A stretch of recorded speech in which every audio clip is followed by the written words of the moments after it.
Right now in medicine, everything is based upon the assumption that the HIV virus is the cause of AIDS. All the research funding, all the theoretical papers, all the drug development, all have this very same assumption. This entire enterprise is now threatened by a man who comes along and says, wait a second, you're on the wrong track. Professor Hiram Catton, ethicist. The orthodoxy will collapse because it flunks the practical tests. The AIDS epidemic was a mirage.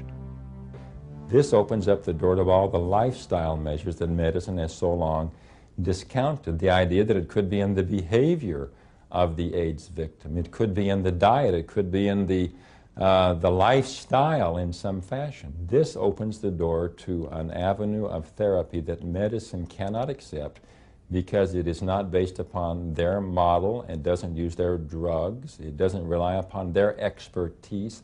You don't even have to know the physiology of the body to be able to teach someone a principle of good living. And so Duesberg simply opens the door to this vast area of lifestyle and its effect on health. And if lifestyle is the issue, the doctor can no longer be the physiological authority who cures all. That is simply an unacceptable option. Inner city poverty is a compounding factor when you talk about disease. That's where the IV drug use problem is. That's where the heterosexual spread is going to be. That's where you're going to see the pediatric cases. So that group needs not only to be educated, they need to be helped in ways that totally transcend biomedical research. They need to be treated for their IV drug use. They need to have the healthcare delivery system improved.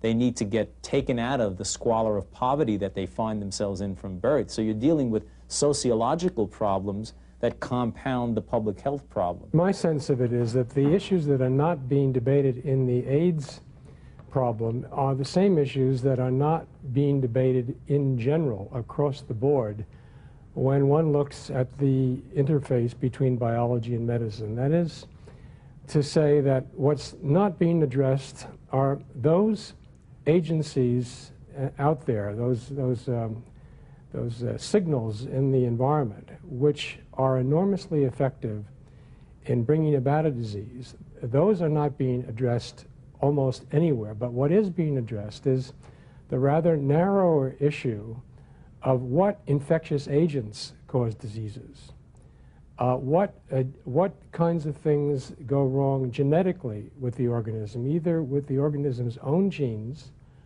or having the organism incorporate a viral genome. These sort of magic bullets in reverse are the kinds of things that the medical science establishment focuses on, and they tend not to look at all at those environmental issues. Life habits, the presence of carcinogens, of toxins in the environment, all these things for which it's very, very difficult to earn a Nobel Prize are being disregarded. There are at least 400 scientists, journalists, and other interested people in that group for the Rethinking the AIDS Hypothesis. But that's 400 people now. They do include amongst those a couple of Nobel laureates. One who's most recent in chemistry, Dr. Kary Mullis, who is the inventor of the PCR test, and he is with us. He does not support the HIV hypothesis. Why scientists are this way? They may be afraid of their grants. I mean, look what's happened to Peter Duesberg. He doesn't have a laboratory anymore. That takes away his credibility as a scientist. He's a laboratory scientist. He's not a theoretical scientist. They're making him a theoretical scientist, but in fact he's a laboratory scientist. He's one of the great geniuses. He's well known for his laboratory technique. And what has he gained from his courageous stand? He doesn't have a laboratory. I think lesser scientists see that and will keep their mouths shut.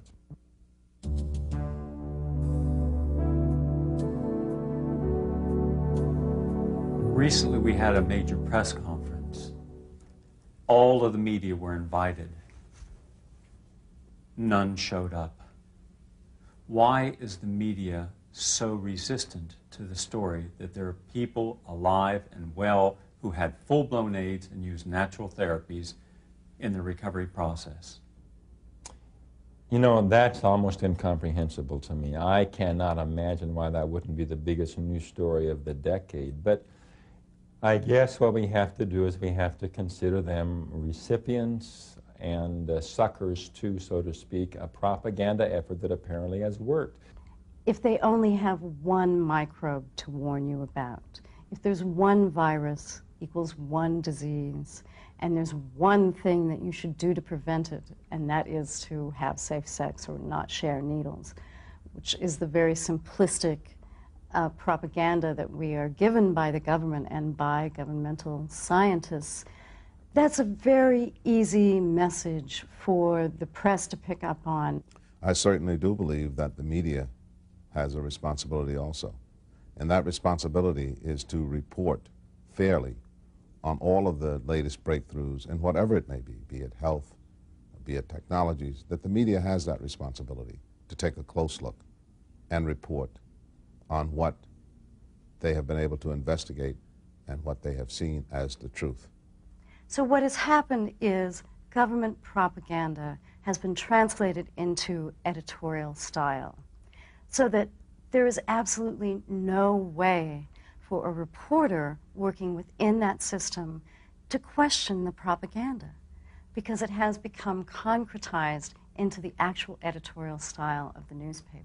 Dr. Charles Thomas, molecular biologist, who says, perhaps the most morally destructive fraud perpetrated on young men and women of the Western world.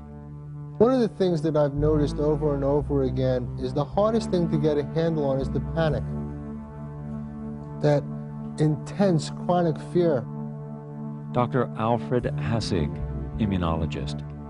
The sentences of death accompanying the medical diagnosis of AIDS should be abolished.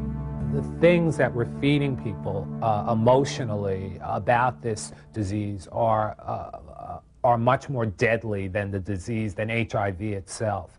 The emotional content of HIV infection is 75% of the battle. It's down to a money-making situation, and politics, of course. I mean, that's why you have lobbyists out here. I can remember when the situation started, where they were saying, well, you got to cut back on red meat. You shouldn't eat so much red meat. You shouldn't drink a lot of milk. Of course, you have the dairy lobby and you have the meat lobby, and so they're out there against that. A lot of alternate health professionals talk about choice. In reality, because our information is so controlled and so limited through our education, through our media, that people really don't have realistic choices to make in the first place. Now, the doctor says, and the government would say, you know, that's not approved by the FDA, so you can't touch it, you see. But I think it's up to that individual to say, if this is going to help me, if anything's going to help me, because the other thing is not helping me, then I should have the right to try that and not have to be afraid of the government. Physician is the person that should make these treatment decisions. In fact, we have bureaus like the Food and Drug Administration and the National Cancer Institute make these decisions instead. They have taken away discretion of the bedside doctor and instead placed that authority into the hands of a bureaucrat in Bethesda or in Washington, D.C. And doctors usually do a better job because they're there, they know the patient, they're with the patient. And so today, really, the doctor works from a cookbook that is issued out of the federal government, and they have to abide by that cookbook, or they may be found guilty of malpractice. So doctors are practicing defensively, and patients are running scared. We are really upset about the fact that 11 years have gone by since this epidemic has been identified, and in spite of the fact that out in the field, in small clinics all over the country and indeed around the world, people are finding methods of survival, of improving quality of life, extending the length of life, stopping opportunistic infections, and they're doing it using a variety of approaches, many of which are non-toxic, minimally toxic, that use natural medicine, and that use some strategically placed conventional drugs. But all of those approaches, because they tend not to be the high-profit drugs, they're not getting federal research, and of course they're not getting private pharmaceutical money being put into them, and therefore we don't have this knowledge being systematized and spread out to the general public through the medical community. What are you trying to gain by this demonstration today? Just to get it more into the public that the general use of supplements is in great danger from the proposals that the FDA is putting out, that their facts are based on scare tactics and not based in the clinical facts. And we need to make this thoroughly known to the public, because most people don't realize what the proposed regulations could entail. Why are we relying on the federal government to do something about this war, and why is it in their hands? That's a good question. I think that it's probably there, again, because of tradition, because people have just turned their lives over to someone else. People just don't want responsibility. People can develop resistance against AIDS. Now, every time that's the case, there can be no epidemic. If there's no epidemic, then there's no need for the massive enterprise built up around the AIDS epidemic. I don't understand how medicine discounts so many things like acupuncture and vitamins. I thought they were people in a helping profession who were looking at every way to help people, but they're not. They're only looking at if their way works, and it's all about money. I think it is just a matter of time before the media begins to acknowledge that certain alternative therapies, or what are currently being called alternative therapies, actually are achieving a fair amount of success. There seems to be a double standard as far as the doctors are concerned. They'll use many of these drugs that haven't been proven on human beings, and they use them on AIDS patients. But these very same doctors will not use herbs, and they will not use vitamins, and they will not use minerals, because, I don't know, could I say that the bottom line could be the profit motive? I am suspect about everything involved in this AIDS epidemic, because it seems only, if HIV causes anything, boy, if it causes anything, it certainly causes fundraisers, and it raises funds in many different ways. It sells stocks, it supports dances, it has all sorts of, sells condoms, and keeps the AIDS establishment going. I mean, the doctors are treated very well by the pharmaceutical companies. They're wined and dined at the meetings. The meetings are incredible trade shows. People playing with condoms, pulling them over their heads, blowing condoms up, seeing how much air they could hold. All of this stuff goes on. And there wasn't even a lounge for people with AIDS. There were, at some of the conferences that I've gone to, they put a lounge for people with AIDS at the farthest building from the conference, on the 4th floor, without a couch, without even any water in the room. And they had to be reminded, the conference governors had to be reminded that perhaps you could put some water and some fruit, maybe, and maybe a couch. And their ACTUP had to carry the couch into the room, and then they put guards at the door. The money and the prestige build error upon error into a mountain of misinformation that creates viral diseases where, in fact, we should be looking elsewhere for the cause. I would say that AIDS has taught us that disaster is a career opportunity, and it's used that way. I mean, it's something to make yourself famous over, something to get prizes for, something to get some public recognition, or something that will make you some money. The technology for AIDS is amazing that they have introduced here. And now biotechnology, they are going to bring in gene therapy. There's going to be a conference in Florence in April on biotechnology and AIDS. This is money. It's not profitable to cure AIDS. It's simply not profitable. There's a whole empire has been built on AIDS. I mean, there's people that need this now. For corporations, pharmaceutical companies, they have a lot of money invested in our plight, in my plight. I'm angry about that. The truth becomes lost in the glitter of one side and the apparent mundaneness of the other side. Truth is simple. Truth is ordinary. Thomas Jefferson said he could not believe any matter of the conduct of our life could be a matter of science, because he says for every man of science there are thousands who are not. What would become of them?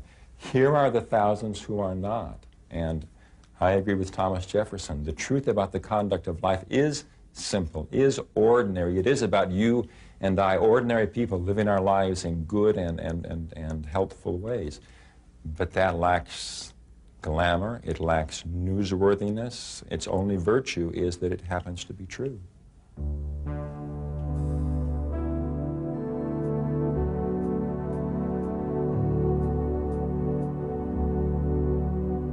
There's every reason to think that AZT will kill you faster from an AIDS-related disease than if you were taking AZT, because it's a DNA chain terminator. It will kill every cell in your body that's making DNA. I have looked at many dozens of studies used to claim benefits for AZT, and there's not a single one of them that I would regard as being scientifically credible. Now, there are lots of studies of maybe a few people which are merely observed by somebody without a control. These are more or less in the level of anecdotes. But of the studies used to claim benefits for AZT, all of them, without exception, were financed by Burroughs Wellcome, the manufacturer of AZT, and were controlled by them. And I would say, therefore, they are open to question simply on this basis alone. The few studies over which Burroughs Wellcome had no control, one of them being a study conducted in Paris by Durno and colleagues, found no benefits for AZT. And the Concord study, which took place between Britain and France, giving AZT to people who were asymptomatic, also found that there were no benefits to AZT. And perhaps not coincidentally, Wellcome did not control this particular study. Over the years, I mean, I've been quite hostile to the use of AZT. I remain so with respect to AZT being prescribed the way it was recommended. I think that was, well, I can say it was a sort of horrendous decision, and one that has resulted in the mess, partly contributed to the terrible mess we are in as far as treatments are concerned.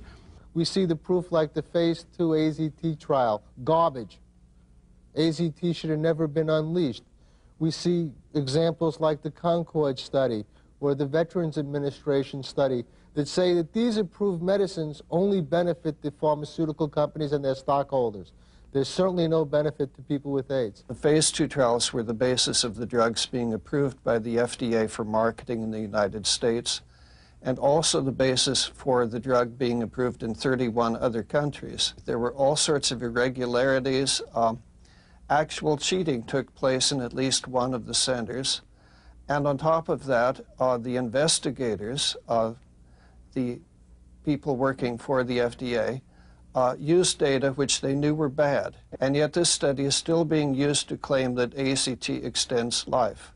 They tested AZT, it failed, but what they said was, now wait a second, we know it works because the logic is correct. We've proven the logic. We simply have to work harder, do more experiments, but we will not give up the logic. So medicine's proof is the excellence of its explanations. The fact that it fails in tests is considered irrelevant because we know the explanations are correct. The original research for AZT said that it killed infected cells at a rate 1,000 times greater than healthy cells. But there are now 4 papers after that original one, which is also a Gallo-Bolognese paper, this one, that shows that, in fact, AZT is quite democratic. It kills all cells equally at the same rate. And, in fact, that means it kills healthy cells at a rate 1,000 times greater than they said it did. Rudolf Nureyev was healthy before he started taking AZT. He was HIV positive. He was in a state of extreme anxiety, and he got tested, and he was positive. But at the time, he was in great physical condition. It took something like about 2 years before the AZT finally killed him. They attributed it to a type of heart condition which allegedly was caused by an opportunistic infection. But in my opinion, Rudolf Nureyev died of AZT poisoning. So you feel Brian White's death was due to AZT Absolutely. poisoning? He was taking AZT and had hemophilia, a combination of the two. We helped him die. When people first take AZT, their white cells do seem to fight back as a natural reaction to AZT, and we will see the T cells, which is the kind of white cell selectively affected by the AIDS virus, we will see the T cells start to rise, but then in about 4 to 6 months they go right back down again. One of the criteria for AZT failure is T cells 50 points lower than they were before someone took AZT, or a T cell count of 50. I think that's being very generous, actually.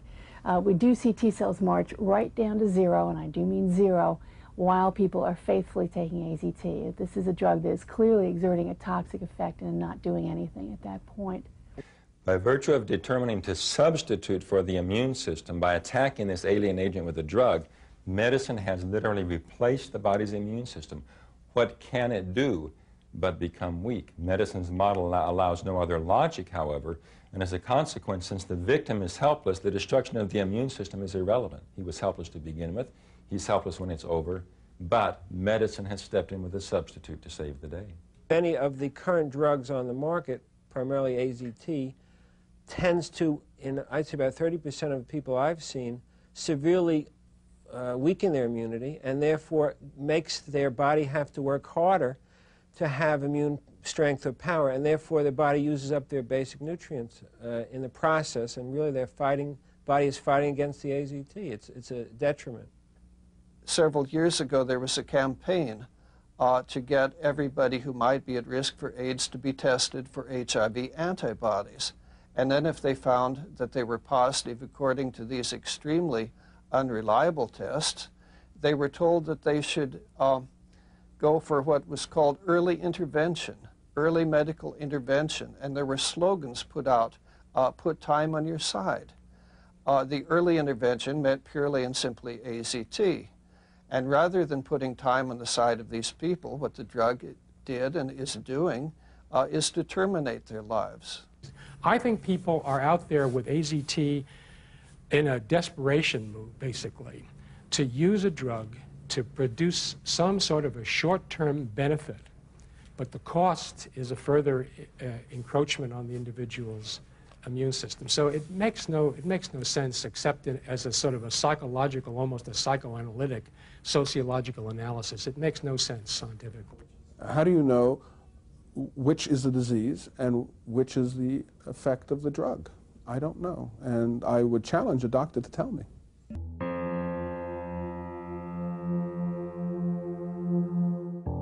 Some of the most vocal critics of the HIV equals AIDS hypothesis are a group of Australian researchers led by Dr. Eleni Papadopoulos Eliopoulos.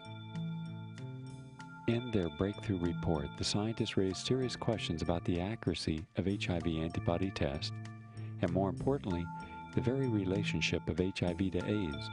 In fact, in their newest work, they are questioning, has HIV even been isolated? As far as we're concerned, if one goes through all the HIV literature which exists to date, I think one will find it bold and incredible to still believe that there is proof for the existence of HIV. When a particle looks like a retrovirus, you have to isolate it, then put it in another culture, show that the cells in the secondary culture produce particles exactly like the particles from which they originated. That the two particles from the two cultures are exactly the same can be shown only by determining their constituent proteins in RNA. So isolation is extremely important to prove that a particle is a retrovirus. From the mid-70s until 1984, when the so-called official cause of AIDS was found, it was shown that many individuals within the gay community were suffering from a unique form of gay men's disease. The original theory was that AIDS was caused by a lifestyle. It was in June '81 when the first publication came out, published by the Centers of Disease Control, saying 5 men had PCP and 2 of them died, even being treated with Septrim, this last or the strongest antibioticum available. AIDS was first identified among gay men in 1981 who practiced certain lifestyle behaviors. They, according to New York Times, on July 3rd, 1981, tended to have upwards of 2,000 sexual contacts a year and used a lot of aphrodisiacal drugs, including poppers, amyl nitrite, a very dangerous substance that gay men had been inhaling in epidemic proportions since the early 1970s. And with regard to the sexual activity, you don't need to be moralistic to say that, you know, gosh, you have 2,000 sex partners a year, you develop a laundry list of infectious diseases, venereal diseases, that can do a lot of damage over the long term to your immune system. Doctors and scientists looking at this phenomenon early on said, gosh, they do a lot of drugs, they have a laundry list of venereal diseases. The combination of these factors might well be enough to knock their immune systems for a real loop. They took tons of antibiotics to treat the perpetual infections they would get by having a lot of different sex partners. And between the drugs and the infections and the antibiotics and the treatments, plus just partying all the time and being very run down, it's really a wonder that they didn't get sick sooner. One of the leading critics of the war on AIDS is Professor Stefan Lanka, a German biologist and virologist who questions the isolation of HIV and many contradictions and lack of proper scientific reasoning behind the HIV theory, including the wrong form of treatment for a person with AIDS. The background of AIDS, and we are absolutely sure about this, is the antibiotic resistance catastrophe, killing people in hospitals like flies, because there are no antibiotics available without resistance in some bacteria. So in a state of immune suppression in the hospital, a lot of people come down with bacterial infections. This is called sepsis because of blood poisoning. When too much bacteria are growing and producing toxins, this is going to kill them in a state of reduced immunity. And we had these problems already in the beginning of the 70s. There have been kind of emergency conferences dealing with the problem because they were scared that resistance would spread and they have no antibiotica available. So they invented a very strong antibioticum, and it's not an antibioticum to say it's pure chemotherapy. It's a double folic acid antagonist. The good old sulfonamide and 2 of them put together would kill every microbe. But the problem is they were scared that in the gay scene new resistance would develop and spread into the population. I mean, before 1984, when it was announced that HIV was the cause of AIDS, or the probable cause of AIDS, it was sort of more of a level playing field in a sense, because viral causation hadn't been proved, and scientists and clinicians were looking at more of a multifactorial model, maybe an environmental model, or even a toxicological model to explain the phenomena of AIDS. Many of the early AIDS cases were very, very sick. They were close to death when they got their diagnosis. Some of them had Kaposi sarcoma, which is a poorly understood affliction of the blood vessels. At the time, they thought it was a cancer. Now it's known it's not. But they were given aggressive forms of chemotherapy, which had the result of killing virtually all of them. The doctors later realized it was a mistake only to the extent they stopped it, although the medical profession never quite admits they've made a mistake. The AIDS definition was there before, saying if you have PCP and if you have KS caused by nitrites as well, because the nitrites are transformed into NO only in the smallest vessels, because the partial pressure of oxygen is high enough to perform this transformation, and NO is a very potent growth stimulant. So we have this neoplasia and hyperplasia in the endothelia, and this condition is called a Kaposi sarcoma. It was on April 23, 1984 that Margaret Heckler announced to the world that the cause of AIDS had been found, namely HIV. Dr. Robert Gallow's colleagues said that his research made possible a blood test for AIDS and that a vaccine would be ready for testing in 2 or 3 years. That was in 1984. AIDS started partly when they said that it's possible to measure the strength of the immune system, analyzing or counting T4 cells, the so to say helper cells. But that's not possible. And it has already been published in '81 in the journal JAMA, Journal of the American Medical Association, saying that it makes no sense to count subsets even of lymphocytes because there was never a correlation. It could be high or low and people are healthy or ill, it doesn't matter. So this was already known. But the problem was at this time already that in medicine people would not look to the facts but what is possible to sell on the market, because it was the year 1977 when it became possible to patent medical techniques. So they wouldn't care if there's any a clinical meaning behind those measurements, but they just sold it on the market. And the model of immunology would say at this time, if the immune system is weak, so cancer would appear. And that has been fundamentally mistaken, and it was wrong when they said it in '81. They knew it already in 1980 that this has been wrong. The immune surveillance theory of cancer came into existence when the war against cancer failed.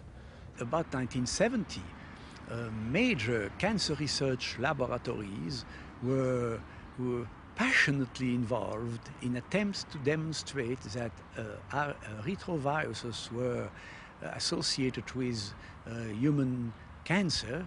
They really didn't get very far, not far at all. And somehow, around 1980-81, when the first cases of AIDS were reported, this came to these groups as at least one way out of the mostly negative results they had obtained for about 10 years before. So the AIDS research, I regard it as an extension of an earlier effort to demonstrate retrovirus in human cancer. They were working with the test, with cells in the test tube and say, look, we have a high activity of reverse transcription, therefore a virus must be inside and the virus is the cause of cancer. But the nature of cancer is much different, and when they found reverse transcription everywhere, they gave up the idea that retroviruses would cause cancer. And they were not speaking about it anymore, but wasted billions of dollars into this and developed chemotherapy based on this idea that the multiplication of genetic material, and they were thinking of the viruses, should be blocked. So they developed molecules which were incorporated in a growing chain of newly to build up genetic material, and which would kill the build-up or prevent the build-up of this genetic molecule, and the cell eventually has to die. The idea of retroviruses in cancer is long over, but the chemotherapy still is there because it's sold, and they have no idea why, no rational explanation why they are using chemotherapy. In 1984, Robert Gallo comes along, gives a press conference and says, hey, all of these diseases are caused by a virus. Here's his theory. HIV kills T cells, decimates the T cell population, causing acquired immune deficiency, which opens the gateway to infection with any number of opportunistic infections, 30 at this point. This is what we call the syndrome of AIDS-defining diseases. Problem is, if all these diseases among these populations were caused by a virus, one would think that these, this constellation of diseases, this syndrome, would spread from the original risk populations into the general population. That's what infectious diseases do. They spread out of the original risk populations. Problem is, through 1992, this simply wasn't the case. After 10 years of this so-called raging AIDS epidemic, over 90% of AIDS patients cumulatively remain within those original risk groups.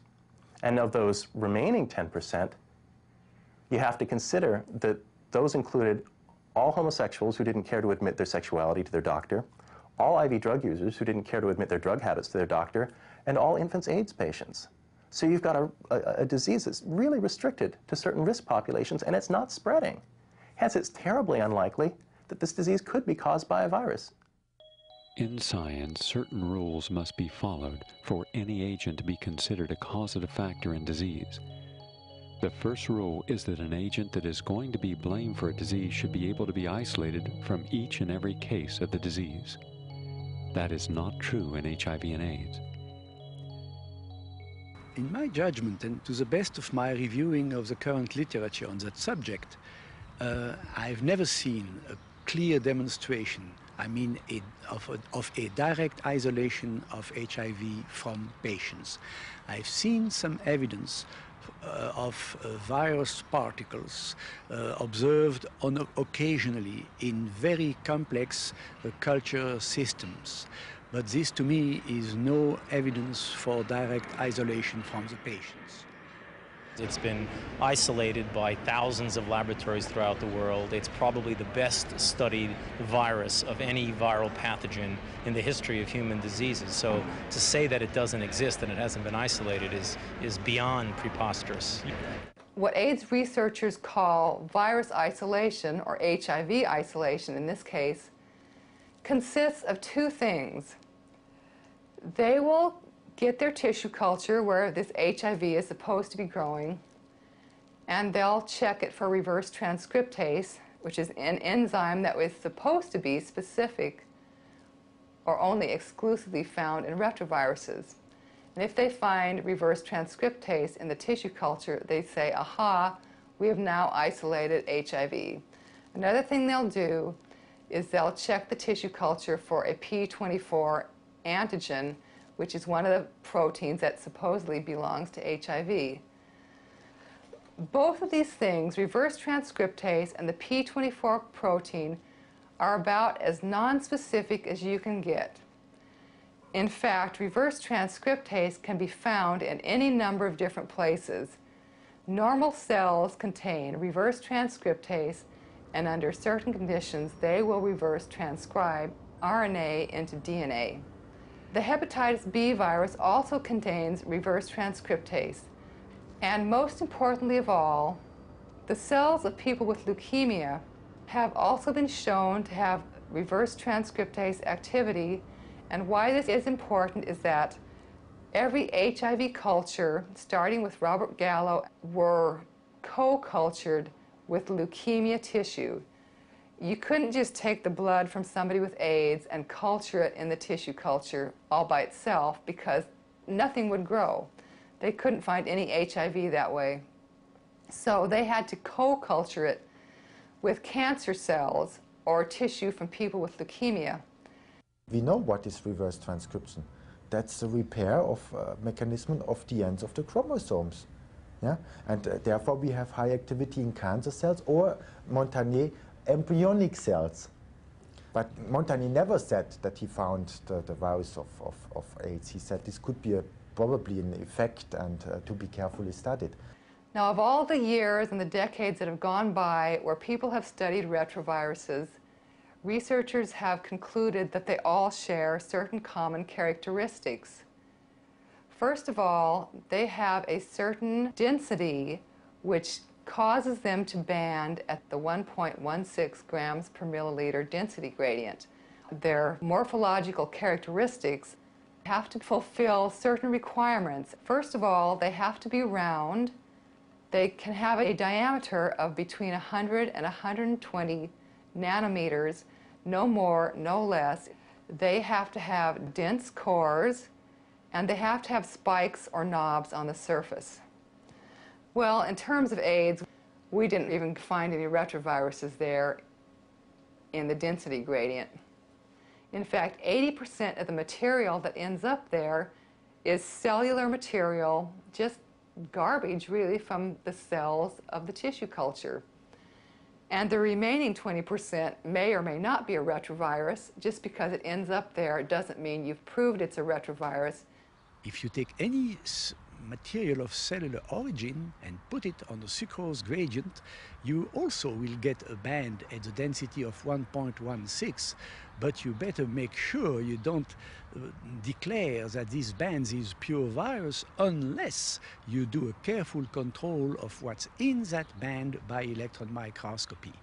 And I believe that for some reason that control, which is essential in retroviral research, has been neglected for about 15 years, and that has had disastrous effects. If you want, you can spend a fortune and take electron microscopic pictures, which we did at the beginning, and which other labs did at the beginning, in which there are hundreds of them. Oh yeah, of course. Yeah. There's, I would say by now, thousands of pictures of HIV. We have drawers full, stacks full, this high of electron micrographs. Okay, pictures of the virus. So, but banded once you picture, banded material 1.16. No, you can look at banded material. It's obvious retrovirus. Do you know what a retrovirus looks like? I have a picture showing what a density gradient of pure virus should look like.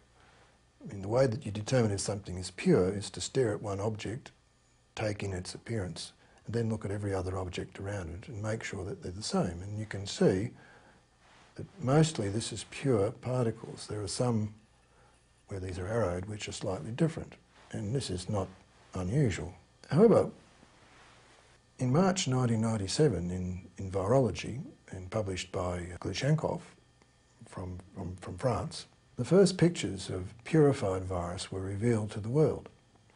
You can see from this that this material is anything but pure. In fact, the authors of this paper concede that this so-called pure virus is predominantly cellular material. The particles that were found in these two 1997 studies did not fit the characteristics of retroviruses. They had no knobs on them, and they were the wrong size. In fact, the volumes of the particles in these studies were either anywhere from 50% greater to 750% greater than the volume that a normal retrovirus particle really ought to be.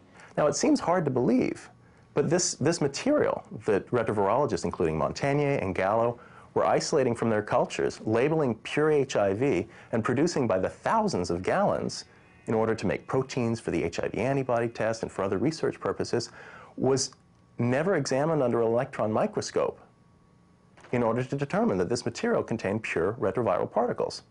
Now, I say it was never examined under a microscope. I assume that some scientists must have examined it under an electron microscope, but no photographs of this examination were ever published in the scientific literature. You know, one can only guess why they weren't.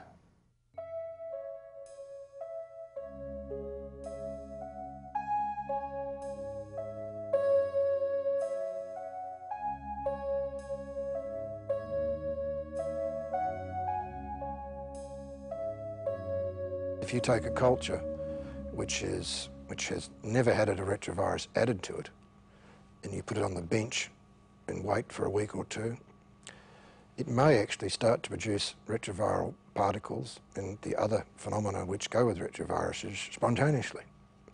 You can increase the rate of appearance of this and the yield many times, millions of times, by irradiating the cultures or by adding the same stimulating agents that are used in AIDS cultures, or by culturing with other cells, co-cultures, as are used to isolate HIV, or just fluids from other cell cultures.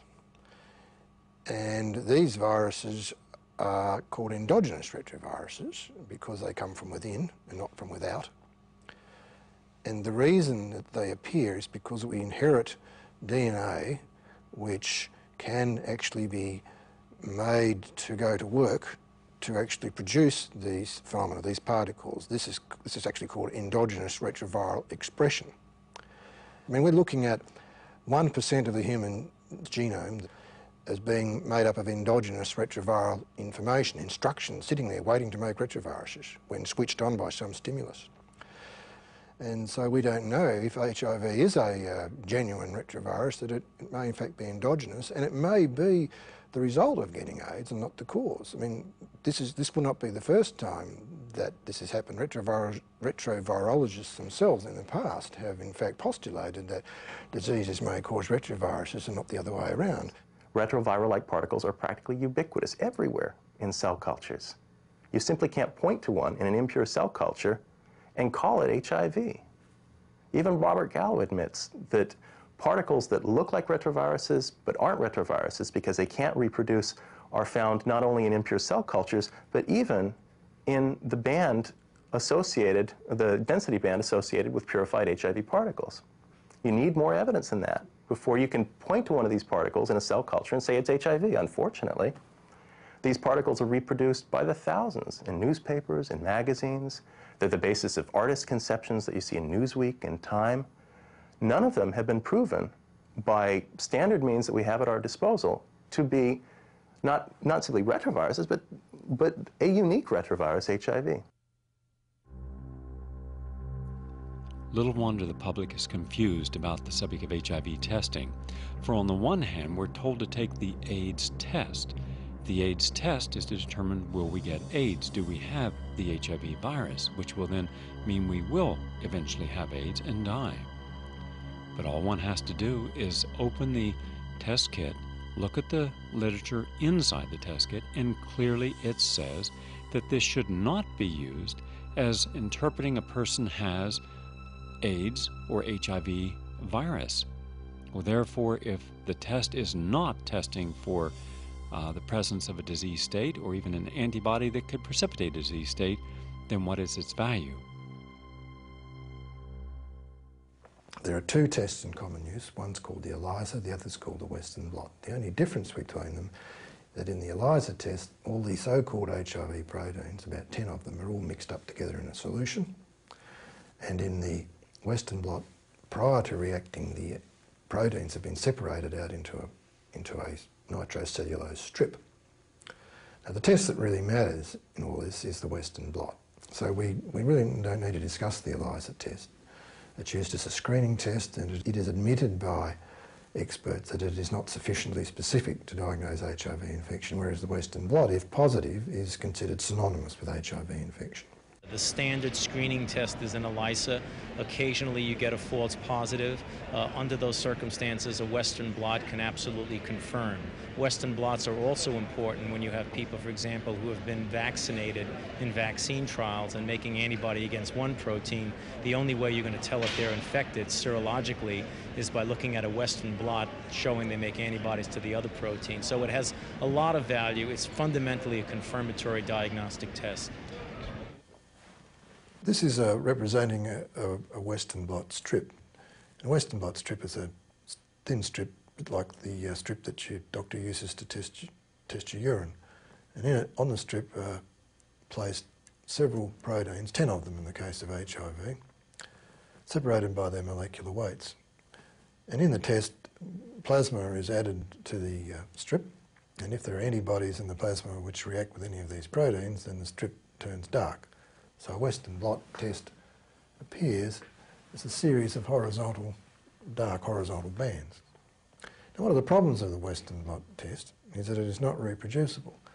This is a test of a positive serum performed in 19 reference laboratories, all on the same specimen of blood. And as you can see, just by looking at this, no two are alike.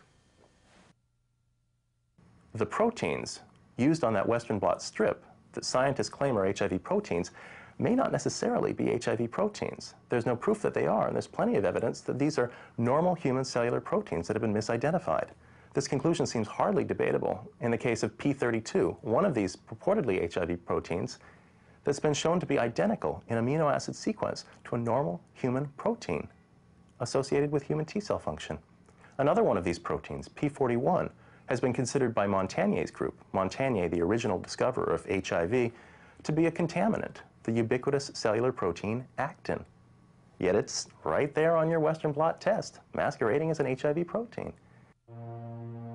It's nearly impossible to determine the rate of false positives because there is no gold standard to independently verify test results. People with non-AIDS diseases have antibodies that can register a positive result on the HIV antibody test. Indeed, people with multiple sclerosis, T-cell lymphoma, generalized warts, and other diseases have the P24 antigen.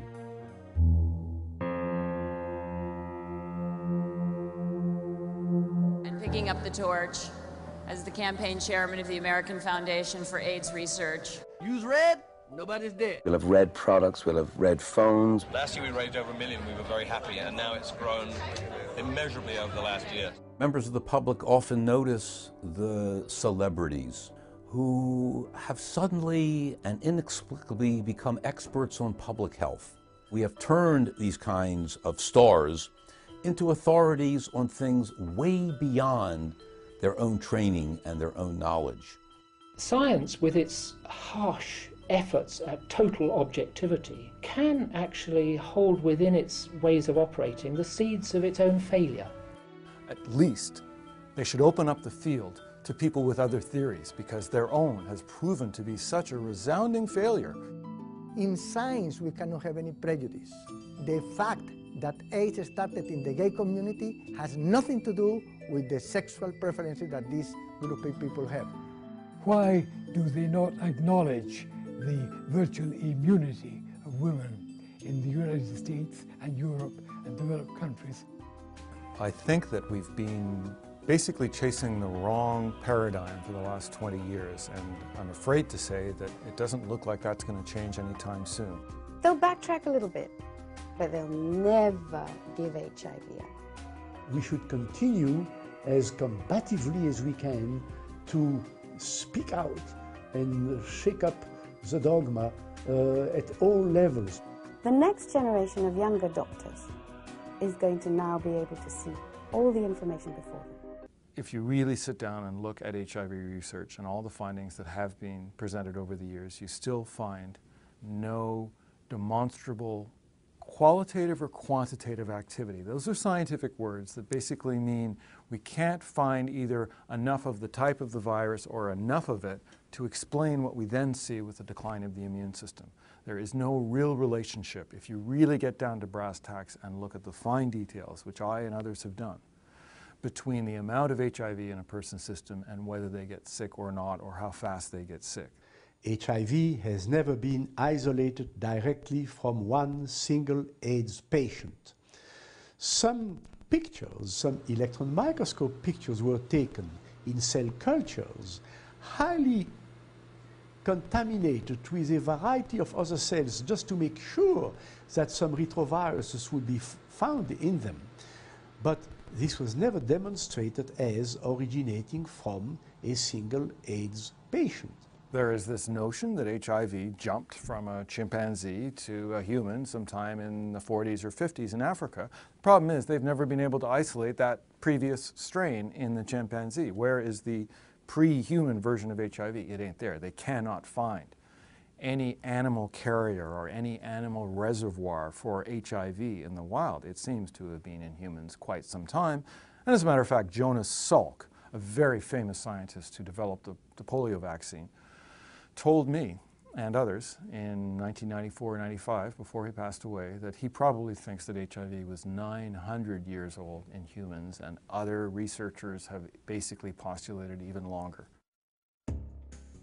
California microbiologist Dr. Kary Mullis was awarded the Nobel Prize in 1993 for his development of one of the most widely used current techniques in molecular biology today, the PCR, or polymerase chain reaction. This revolutionary technique allows scientists to take a sample containing a very minute amount of DNA and replicate that DNA sequence until there are many copies. One of the first applications of PCR was to analyze human tissue for the presence of HIV. PCR is commonly used in medical and biological research labs for the detection of virus culture in infectious persons. The people that are AIDS researchers now are getting neurotic if you ask them any questions. There was a time when I first started asking questions, all I wanted was, where are the papers? Just tell me the papers that you read that convinced you that HIV was the cause of AIDS, because I need to reference those papers in some of the, I was working on a test for HIV with PCR, and I needed to write a little report to the NIH and say, here's the progress we've made. And the first line of it was, HIV is the probable cause of AIDS. And I thought that was true. This is before I got involved. And I said, what's the reference for that quote? And I looked for it for about 2 or 3 years, and I never could find it. And by the end of 2 years, I'd ask everybody at every meeting that I'd gone to that talked about AIDS, I'd ask, you know, I'd look through every computer database. There is no reference. There is nobody who should get credit for that statement. And that's a pretty weird situation in science, where getting credit for a discovery is the most important thing in your life as a scientist. It's not just Peter Duisberg or some outsiders who criticize the failure of our war against AIDS. It's the orthodoxy itself. They advertise they have not saved one single life. That means, in conventional scientific logic, there could very well be something profoundly wrong with the basic hypothesis, with the basic approach that we use against AIDS. It wasn't a plot, it wasn't even greed or anything like that. It was a mistake in certain circumstances that happened, but the failure has been that science failed to correct that error. Subsequently, it's had plenty of opportunity to do that, but the whole kind of bandwagon that got rolling. This year, an estimated 40,000 individuals in the United States and almost 6 million people worldwide will become infected with HIV. With all the feeling associated with it, the compassion for AIDS patients, the fear of what was happening as this purported virus was thought to be spreading sexually in the world's populations, that feeling, that emotion, stopped science from following its normal checks and balances and putting right this fundamental mistake.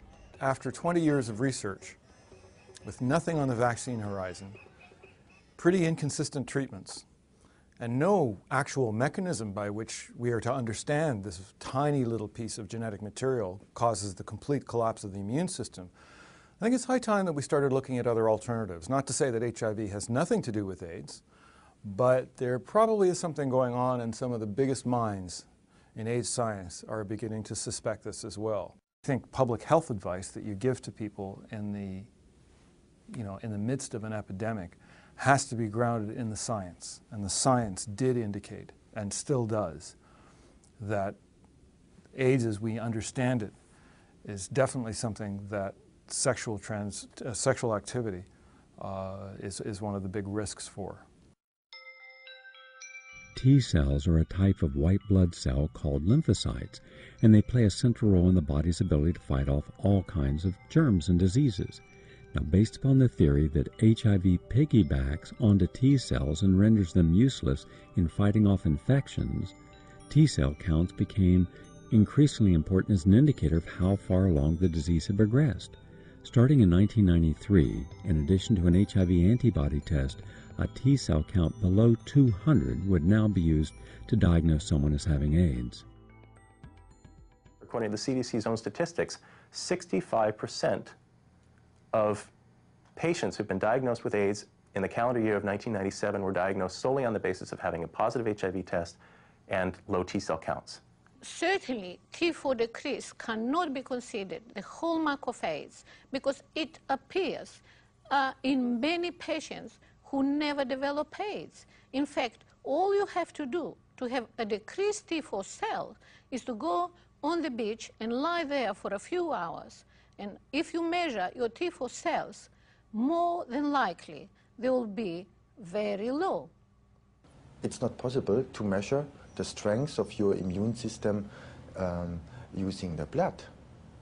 It makes no sense because only 2% of those white blood cells or lymphocytes said to be responsible for immune functions are in the blood. All the others are in the tissues where they have to do their work. The health infrastructure throughout a whole country. Security agenda is protecting lives. Many Americans may not realize. We've got 25 years of unlimited money being spent on AIDS, and yet there is absolutely nothing serious to show for it. It's too dangerous for the government to fund basic research, because with government funds comes politics, and politics only permits one view to prevail, rather than competing views. All this money spent, this $billions of dollars, is not preventing AIDS, not curing AIDS, but making the problem bigger. Science nowadays, it's no science anymore. It's more about public relation, power, business, industry. The whole thing might have been based on bogus science. Why are we spending so much money today on AIDS research? In fact, more than we spend on either cancer or heart disease. Where has all this money gone? And to what benefit? What are the results? What groups of people have found relief? Certainly not those who need it when they enter into research programs seeking some form of improvement or a cure. Is that the reason so many in the gay community are very vocal and organized, gathering at conventions, at open city areas, demanding a release, a cure after all these years? They're going down a particular path which is leading them nowhere because they're not solving the problems. And all the time the public are saying, where is the magic cure? We've spent millions in this direction. What's happening? The money in Africa is riding on a large number of people being diagnosed with HIV and AIDS.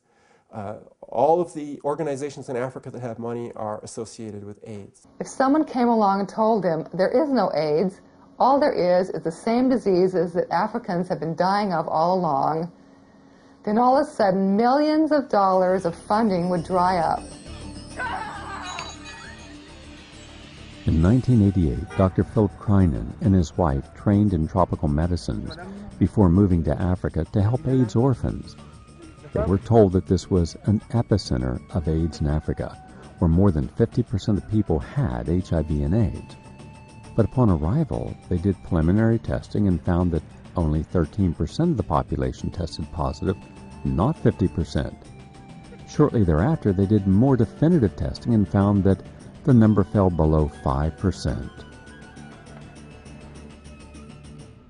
It is the first time in Africa that a village has volunteered as a whole to be tested for a dreadful disease, that everybody has got its results, and that the truth has been 5 times lower than the figures given by the World Health Organization of the AIDS control program. When a person had tested HIV positive, he would give them support, nutritional support, help with housing, help with drugs for the illnesses that they actually suffered, like it might be TB or intestinal infections. He would give them direct help for what might otherwise have been called AIDS. But he would give them the medicines appropriate to their actual diseases, and he would give them nutritional support. And he found that these people, after a period of support like this, had lower death rates. This is the people who tested positive and who his charity was set up to help. Because of AIDS, with the diseases which are called AIDS here, which are similar to the symptoms of AIDS, they are less and less since now 2 years. He ended up by saying, you know, Neville, after 5 years we've concluded that there's no AIDS and no AIDS orphans. And since that time, he's had a policy that his charity and the regions that it serves have completely renounced the HIV/AIDS story altogether. They just have nothing more to do with it because they think it does such harm. How can you ask people who believe they're going to die tomorrow, how can you ask them to look into the future, which are the children? They give up. They don't invest. They don't want to come to work in Northern Kagera because they think they're going to die of AIDS or to contract it. The World Health Organization claims that 10 million HIV-positive Africans are responsible for 300,000 cases of AIDS reported since 1981. Unlike in developed countries, where over 90% of the AIDS cases are promiscuous homosexual males, intravenous drug users, and blood transfusion recipients, African AIDS is supposedly suffered by men and women in equal numbers, who contract it presumably through heterosexual intercourse. The African figures are often cited by the AIDS establishment and safe-sex activists in Europe and the United States to prove that everybody is at equal risk. This has become a calling. This has become a kind of endeavor fighting AIDS, in which people who believe in what they're doing cannot, in good conscience, hold a contrary thought. It's what psychologists call the mentality of taboo. Holding a critical thought, if you are in the AIDS orthodoxy, is against the rules. It's a taboo because it means, or it suggests to mean, that you are turning your back on the people that you are supposed to be helping. The cure for AIDS in Africa is as near at hand as an alternative hypothesis as to what is making Africans sick in the first place. And that is what I strongly recommend people do before giving any more money to these AIDS organizations. If you ask me, are people sicker today than they were 30 years ago? I would answer you based upon my knowledge of what is taking place in Somalia, Ethiopia, Kenya, Senegal, South Africa, the massive civil wars that have occurred, the starvation, the enormous refugee camps, the malaria and tuberculosis that goes virtually untreated. Yes, there is no doubt in my mind that people are sicker in Africa and living shorter lifespans. When people get an AIDS diagnosis based upon clinical testing, they return to their villages to die. They basically give up all hope. They lose their will to live. They become outcast. They're rejected by their extended family, forced to live in a secluded, segregated little hut where they are given only meager amounts of food and water and prepare themselves for death. What people don't realize about Africa is that life expectancy there has never been particularly long. To think that the arrival, shall we say, of HIV or AIDS in Africa has suddenly started shortening life expectancy in African countries is really contradicted by the evidence. The media reports that 1,000 people a day die of AIDS in South Africa. It is a number with no statistical grounding, no evidentiary basis whatsoever. It is simply something repeated in the media. But if one goes and checks that number against the actual official statistics of South Africa, what you will discover is in 2004, in South Africa, a country of 46 million people, the total number of deaths that were attributable to HIV diseases was about 13,000. That's about 36 a day. There has been a lot of death and disease and AIDS in Africa for many centuries. And again, our clinical tools and Western medicine penetrating some of these more remote corners of the world has allowed us to define a phenomenon that may well have been there for a very, very long time.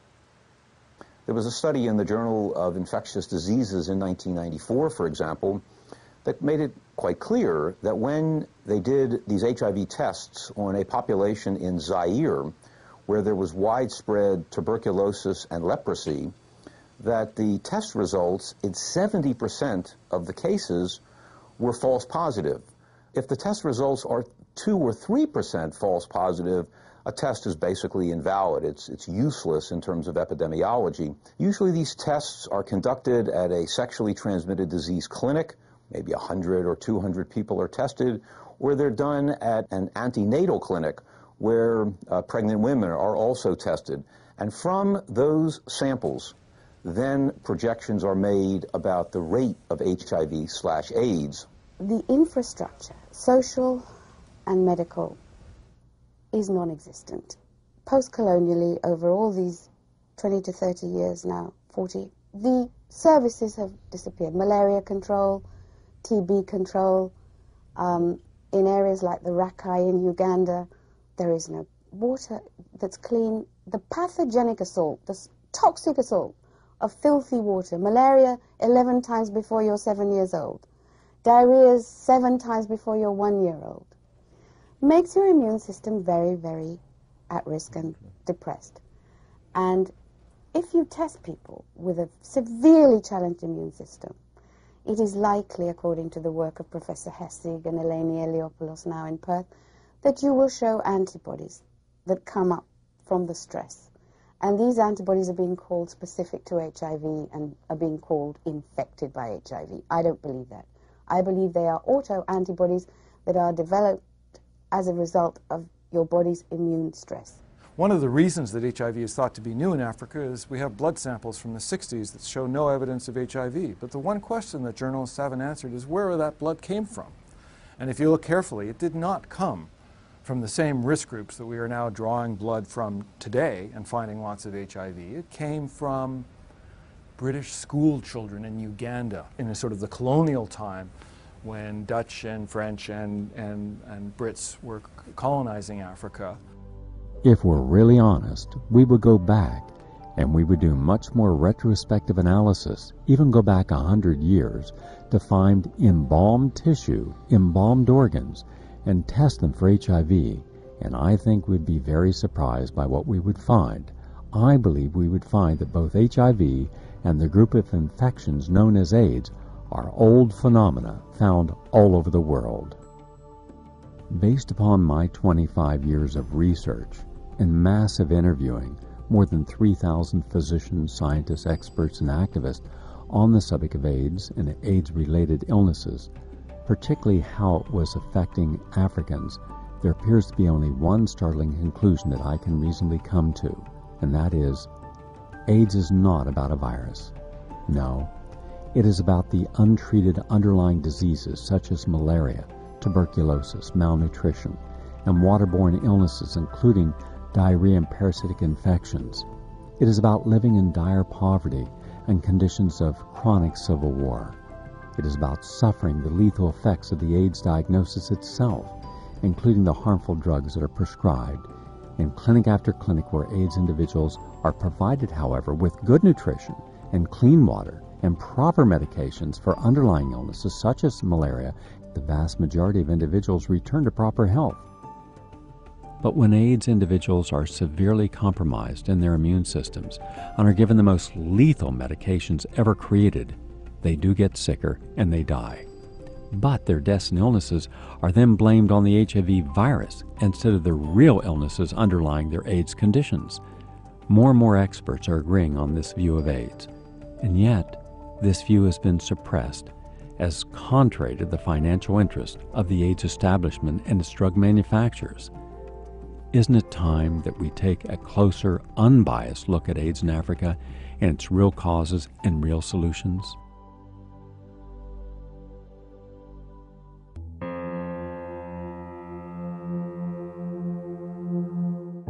If the HIV test is so accurate, why is it that 1/4 of the population of southern Japan has tested positive for the HIV virus, but only 14 have gone on to develop AIDS? In 1991, that was the first that I heard that a different way of looking at the causes of AIDS had been put forward by Professor Peter Duesberg.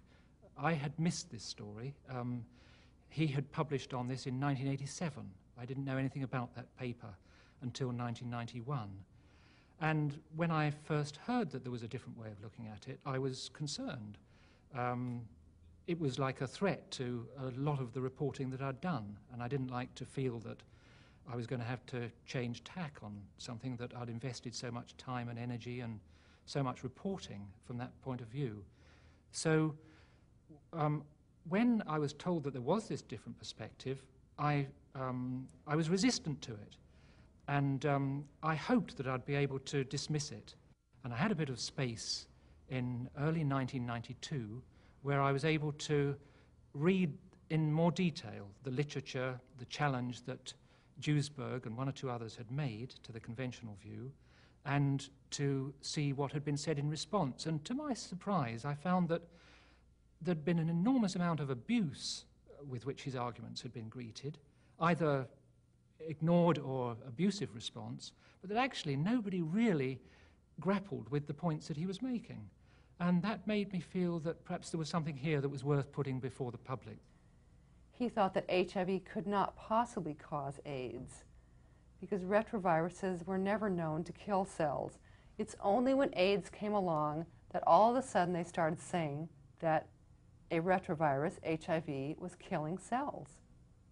Professor Kary Mullis is one of the most unique minds in America. He won the Nobel Prize. Well, Dr. Mullis believes, well, I'm not going to tell you what he believes. You can hear for himself. He's a very unusual person. We did this interview late at night at his home on the ocean. The people that are AIDS researchers now are getting neurotic if you ask them any questions.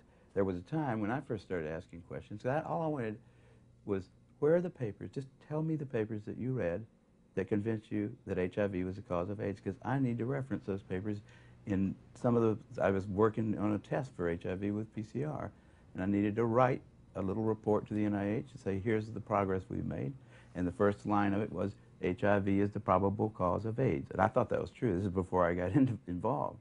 And I said, what's the reference for that quote? And I looked for it for about 2 or 3 years, and I never could find it. And by the end of 2 years, I'd ask everybody at every meeting that I'd gone to that talked about AIDS, I'd ask, you know, I'd look through every computer database.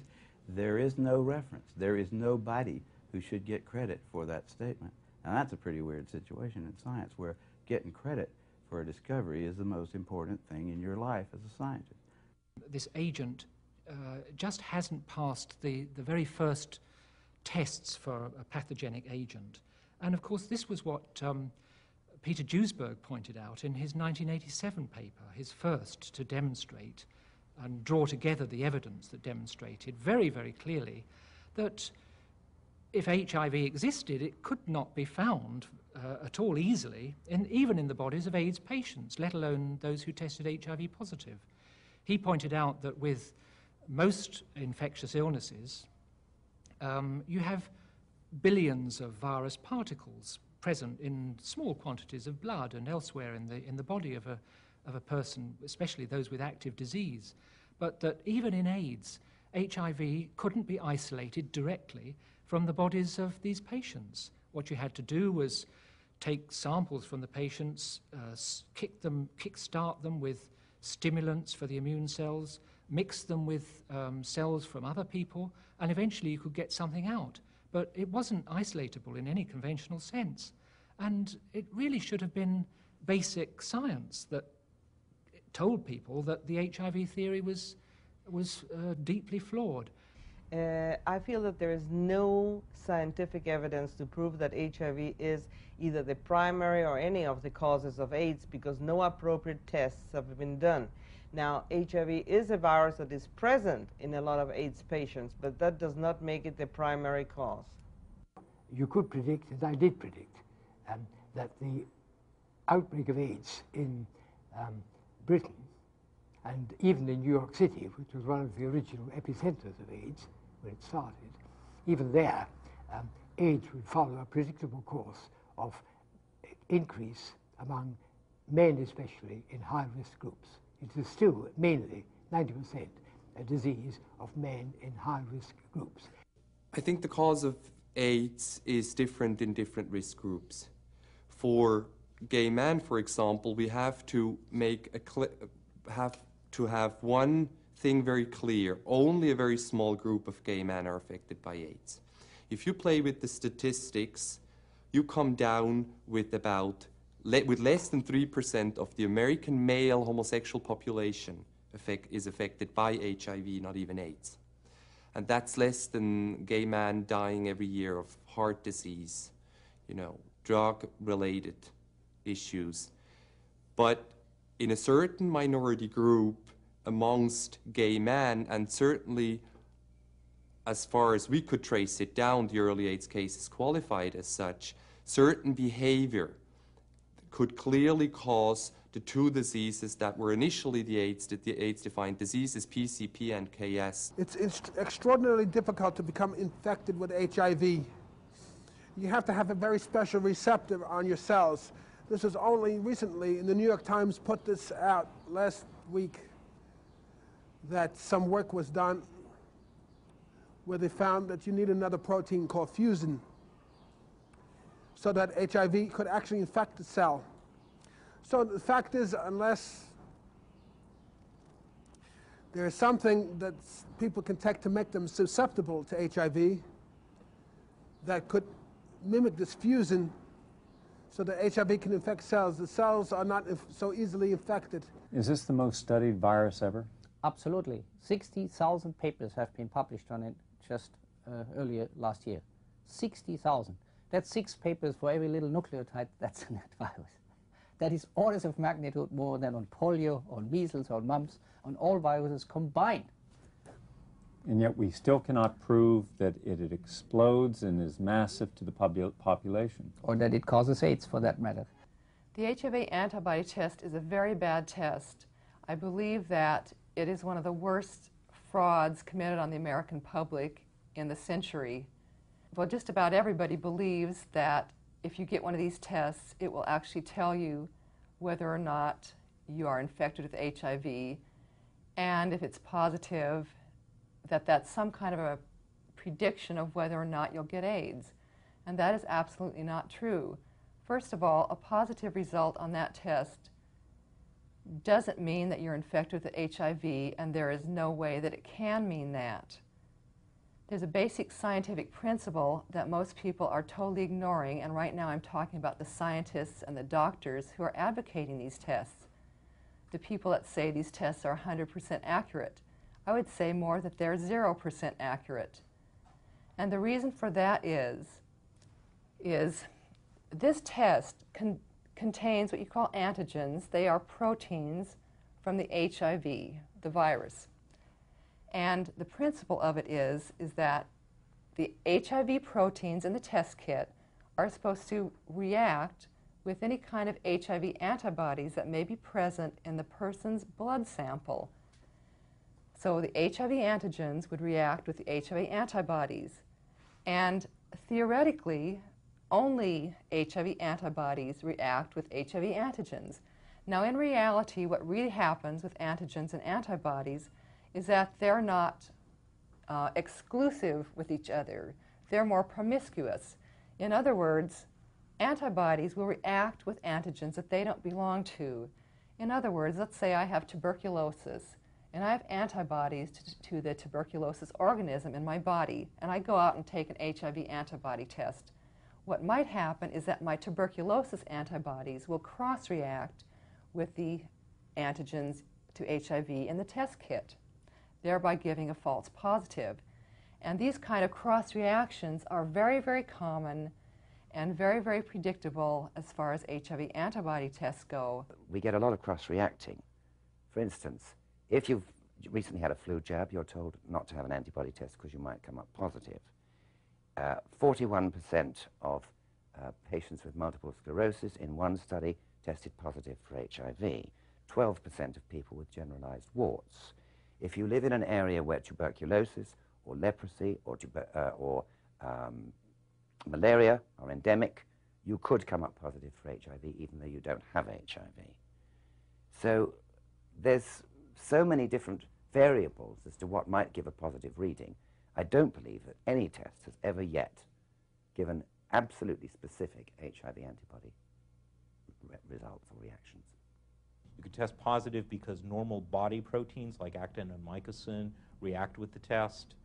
You can test positive for all sorts of strange reasons, and that will go on your medical records, and your doctor will look very sorrowfully at you and said, "You have just tested positive for the AIDS virus. You are going to die." Now, it's a deadly thing to tell somebody when they have a head full of 10 years of the imagery of AIDS that they are now HIV positive and in a risk group for developing AIDS, in the risk group for developing AIDS, because HIV positivity is built into the definition of AIDS. And HIV positive means antibody positive. It doesn't mean that you've got the virus. On the contrary, it means exactly the reverse, and hence you should be protected and not predisposed towards getting the disease. That's the whole purpose of vaccination, to give you an immune response to the virus in the form of antibodies that would be measured on an antibody test. So it's really ridiculous to say to people that because you test positive on these tests that you're going to get AIDS and you're going to die prematurely. It just doesn't make sense.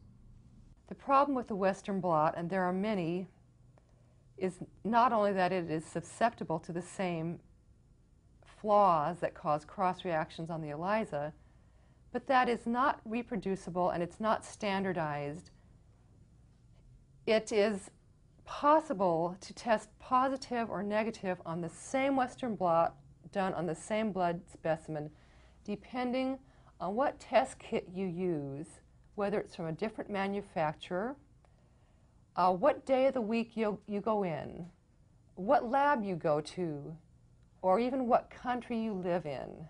Now, the Western blot is considered the more specific of the two tests because it uses 10 proteins to detect antibodies, whereas the ELISAs conventionally use 2 or 3. Western blot uses 10. You can get a positive Western blot in Africa that would not be considered positive in Australia. You can get a positive, by official, this is official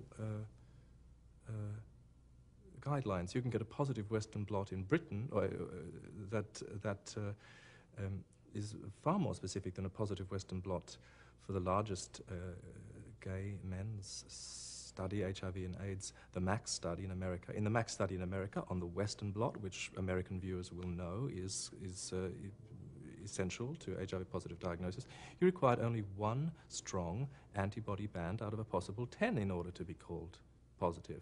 In Britain, that is insufficient. So we're in a situation where even on the most specific test, it matters what country you got tested in. So is this absurd? I have a chart here that will show you that one of the best ways to change from positive to negative is simply to change your residence to a different country. This was published in Continuum magazine from London. It was made up by Val Turner, a scientist in Australia who has done a lot of work on HIV antibody tests. And he has pointed out that there are different criteria for reading these tests. And each one of these columns shows the different criteria from different countries or places. Now, as you can see, going from one column to the next, there are different criteria.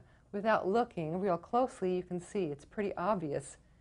In Africa, all you need is 2 of these bands to be positive. In Australia, you need 4. In the United States, we have 5 different sets of criteria for reading Western blots, and they are all totally different. So if you go to a lab that uses the American Red Cross criteria, you may be positive.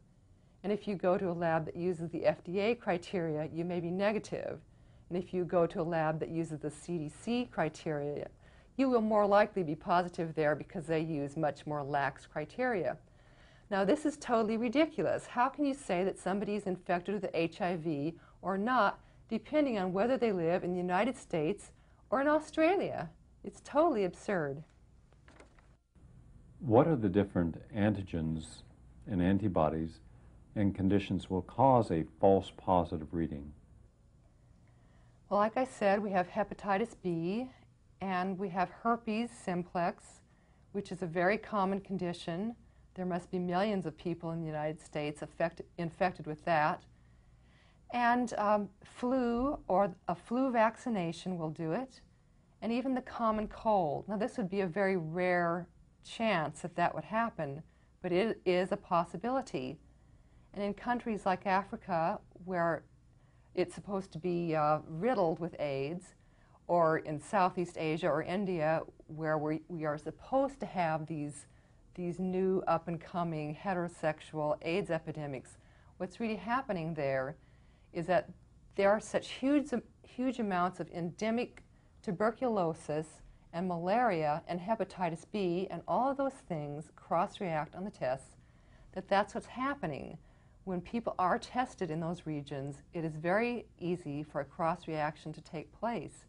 And there are other things, such as alcoholic hepatitis, the connective tissue disorders such as lupus or mixed connective tissue disorder, or rheumatoid arthritis, and there are a lot of people that have that. And the methods of the viral load papers and studies, the methods are wrong. They're shoddy science. They don't make sense. They're based on PCR, which isn't really good for HIV, and they just don't do the right calculations. Plus, even if they did actually find millions of viruses like they claim to have found, what they're claiming to have found is not the latent viruses that have infected the cell, but free virus, which is outside the cell. Now, the old standard mainstream AIDS research says that free virus, which is outside the cell, is not infectious because when it is outside the cell, the envelope of the virus is very fragile and it usually will fall off. So in order for one cell to infect another with its HIV, the cells have got to butt up against each other. And if the virus is just free and it's out floating around in the bloodstream, it's probably lost its envelope. And the envelope is a crucial part of the infectivity process. Without the envelope, it can't infect because it can't bind on to the little site, the receptor site, where it's supposed to bind itself. The general public doesn't understand the idea of a gold standard here. Neither do doctors, physicians.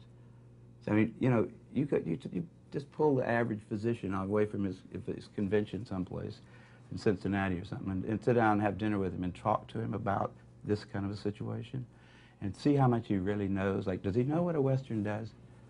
Does he know what a Western blot actually does? I mean, how is it different from this ELISA test?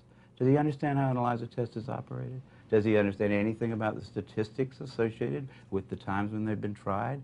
No, he doesn't. And he doesn't give a damn either. What he knows about is that when he has a patient, he charges them a certain amount of money for every treatment that he does, for every little prescription that he writes, and he likes to have a lot of patients. And the county health department also knows that due to the Ryan White Act, for every single person who is diagnosed as having AIDS in the county, $2,500 a year from the federal government. So the county health department is actually pressuring doctors by their little subtle ways. They're not coming over and beating them, but don't miss an AIDS case. You report it to us. If it's a positive test on the HIV, you report it to us because it's $2,500 in our pocket every year.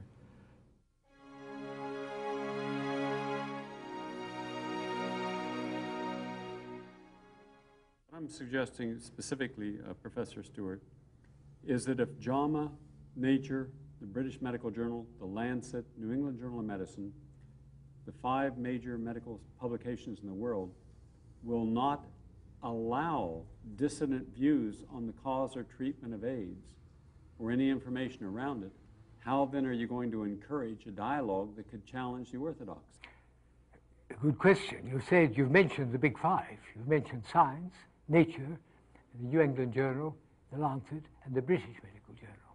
Now, with the possible exception of the Lancet, all of these have refused to publish views which doubt the existing hypothesis about AIDS. And the 2 main aspects of the hypothesis are that AIDS is caused exclusively and finally by HIV, and secondly, that this is universally infectious and will cause a pandemic by heterosexual transmission in the general population. Those are the 2 prime tenets of the existing hypothesis, which is held by the consensus.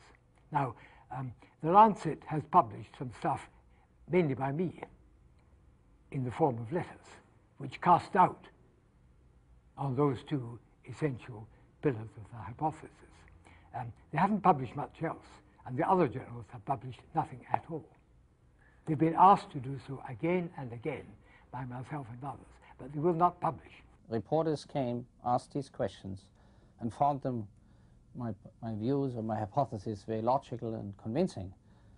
But they never aired them because they were censored at the highest level, presumably when an executive producer would have called the National Institute of Health, is it all right to show this view, advanced by Duisberg from Berkeley, that AIDS is not infectious. And he probably was told from the by the National Institute of Health, this is impossible, you can't show that because people will stop practicing safe sex or will stop taking their AZT.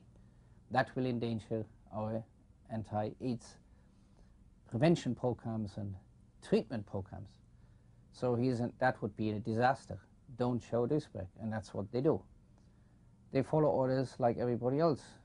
How much censorship has there been in the gay press concerning looking at all issues and all arguments from all sides, fairly and objectively? The censorship in the gay press is a tragedy, a disgrace. It's been almost complete. There are people in this city who work quite hard to try and create the space in which a proper discussion can be had. As I continued to work the issue as a journalist, I gradually became more and more skeptical. At the same time, I was also involved in AIDS activism and could see how the organizations changed over the years. I've been involved in Being Alive San Diego. I've been involved in ACT UP San Diego, and now I'm a co-founder of HEAL. It always seemed to me that this would be an issue that activists who were concerned about finding a solution to AIDS would grab onto. They would be interested as I attempted to share my growing doubts about the HIV/AIDS model. And instead, I saw people clinging to HIV with an almost religious fervor. The consensus controls the thinking, the funds, the grants, the publicity, and the policy.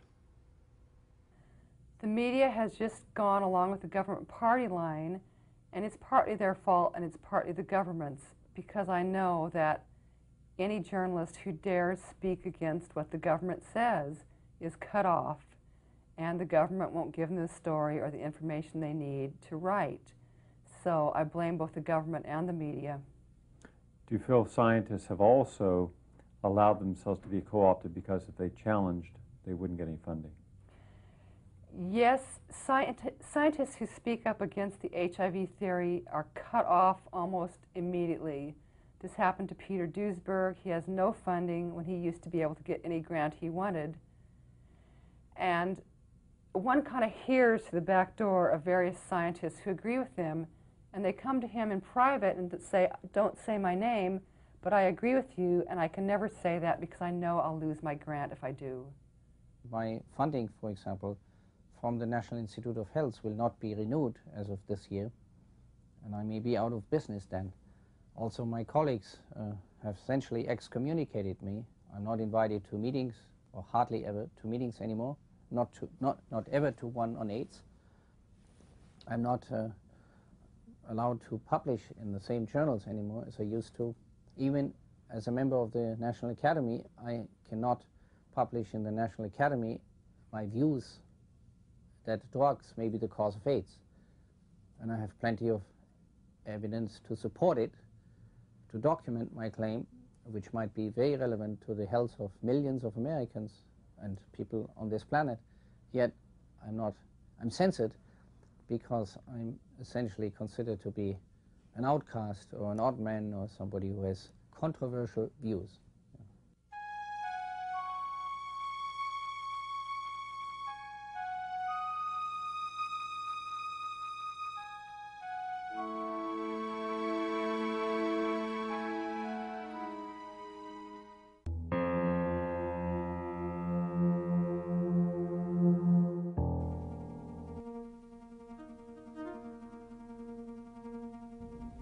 One can only imagine the horror of getting a test result that says that you're now HIV positive.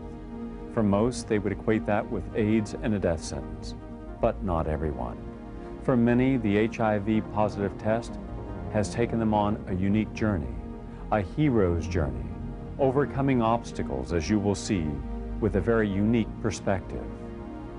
In 1988, I was first diagnosed with the HIV virus, and by 1989, August, I collapsed at work. I'll never forget that day, taken to the hospital, etc., to find out that my immune system was on a downward slide.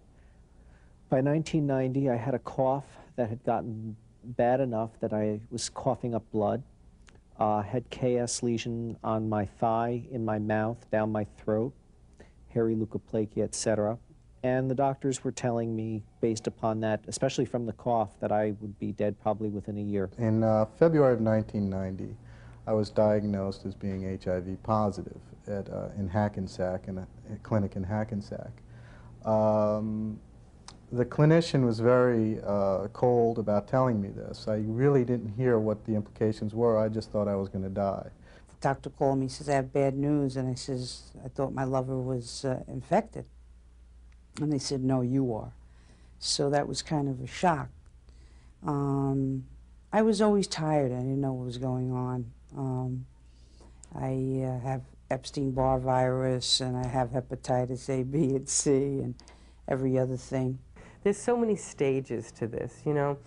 The onset of diagnosis is depression, there's anger, there's hatred, fear, why me, how could this happen to me? And what happens is, you know, your disease becomes bigger than you are. And then you're in trouble because you start watching AIDS movies and reading AIDS books, and your negative friends don't want to deal with you anymore because it's now consumed your life, AIDS. Found out about a year ago that I was HIV positive. And it was one of the most devastating, unreal experiences that I'd ever had, and because I also at that same time turned 50.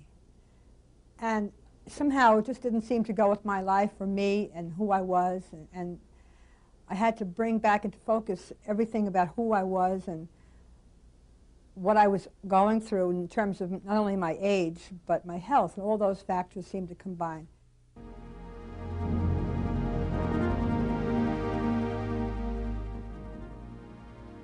I know a minister in Texas who's continually being harassed just for running a home where people have AIDS. And people with HIV, they go to a church picnic in Ohio, are told, don't bring any food to the picnic unless it's cellophane wrapped, and we want to make sure the cellophane is on it when you show up. And so the hostility that exists in our culture towards people with this virus is for many of us in these urban areas, we were quite protected, but out in the nation at large, it's a very difficult situation. The fact is that there are those of us that now can't get life insurance, can't get mortgage insurance, are being discriminated against because of the fact that we were diagnosed as having a disease and we could live now for 50, 60, 70 more years, but because of the fact that maybe we went out on disability or whatever, we were diagnosed as having that disease, we cannot do anything about it. I can't get a mortgage because of it. I'm colonized with Pseudomonas, and I've had this for about 15 years, way before the HIV. And that's the only problem that I've had, other than, you know, I keep getting infections because I'm colonized. And just recently, when the CDC expanded the definition of AIDS, now I have AIDS. You know, and meanwhile, I've been dealing with this for like 15 years.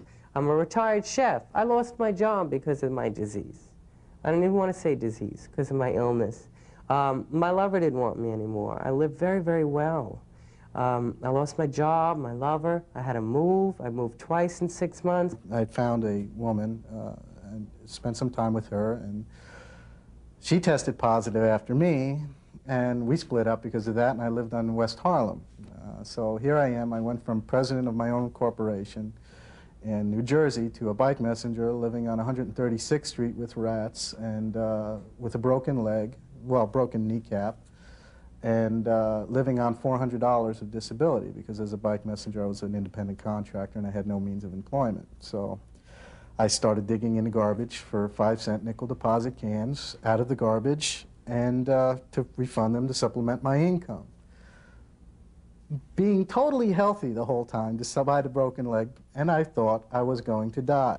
What I tell people is as painful as it is, I think you have to be honest. I don't think that you can hide your situation from anyone. Not only is there a legal requirement to tell people what's going on, I think personally you get better when you start telling the truth. I don't see how someone can have a major recovery when they're secretive about what's going on and they're hiding this stuff. I know the risk is isolation and rejection and horrible things, but anyone who really cares about you will stand by you. And the people who walk away, who the hell needs them? You're better off without them. That's my opinion.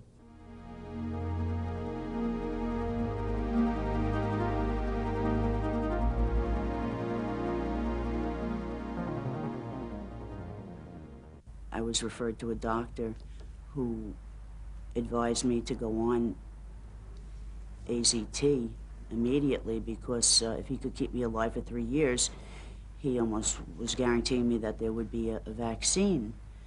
I did go on the medication, and I had no side effects. I handled it well, but I just was something in my body was telling me not to take it. Don't take it. And it wasn't political. It wasn't anything that I read. It was just a feeling that I had, and I did discontinue taking the medication, and my T cells remain up there in around this 1500 range. Upon my first diagnosis, I was given a prescription of 1,200 milligrams a day of AZT, which now, by the way, we realize causes horrendous things in the body. And that was it. So I did the nucleoside run, did everything they told me to do. Everything made me very, very ill. Now, when I first got to the doctor, I really wasn't that sick. Then I started getting sick, and I said, well, this cannot be right. My body does not want this. When I first was diagnosed, the doctors were like, well, I want to put you on AZT. And I said, no, I don't want to do that. I want to live my life. I don't want to die. And I feel like I've made the right decision. I was surrounded by 3 rubber-gloved, white-coated clinicians at Bergen Pines Hospital in Bergen County, New Jersey, and was told that early intervention was of extreme importance, that not doing anything was folly.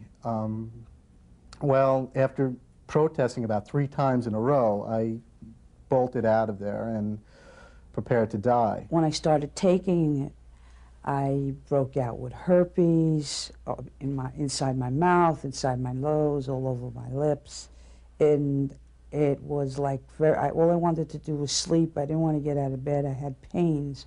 I knew going through the detox of drugs my body well enough to know that AZT after several weeks was horrible for me. I am taking AZT, and I'm taking acyclovir. I don't like it, and that's what brings me here, to come back to the fundamentals of taking care of my body and my mind together. It wasn't until '89 or so when this real shaky research I felt came through saying that if your T4 cells have gone below 500, you should be on AZT, and the implication was that people who chose not to do that were being irresponsible. Everything they'd given me didn't work, and they gave me a new name. They labeled me nucleoside sensitive. So there's a genre of us that are nucleoside sensitive. So what do you do now? You know, I can't take their drugs. My body didn't want their drugs, you see, but that was fortunate that I really took that as a good sign. And I knew, and this was my advice to just everyone, take control of your treatment. Educate yourself about your body. It's your body. They don't know how you're feeling. They don't know what's going on. All of the medication in the West, you know, it dissolves you in one part of your body. It may help you in another. I started getting sick around 1985 after I was exposed to defoliant C while in service.